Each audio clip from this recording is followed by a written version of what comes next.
Welcome to Chillin' 101. We hope this video helps. You start by confirming the project's color space and timeline frame rate so grading reacts predictably.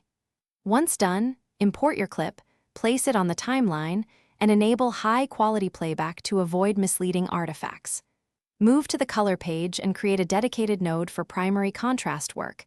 Do not stack changes on the source node. You will use scopes next, so open the parade and histogram to monitor exposure while you make your first lift/gamma/gain moves. Now you refine contrast using lift, gamma, and gain. Pull lift down for deeper blacks, nudge gamma for mid-tone weight, and boost gain for clean highlights.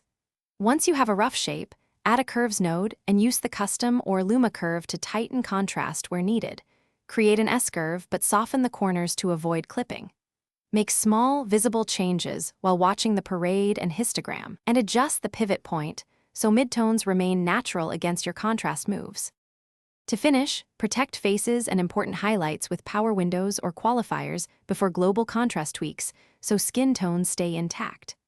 Add a final serial node for subtle overall contrast, and consider a parallel node for localized creative pop without altering the baseline.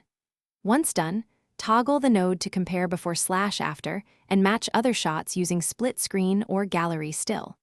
If you see clipping or crushed shadows, back off gain/lift slightly or enable highlight recovery. Thanks for watching. Consider subscribing if we helped you.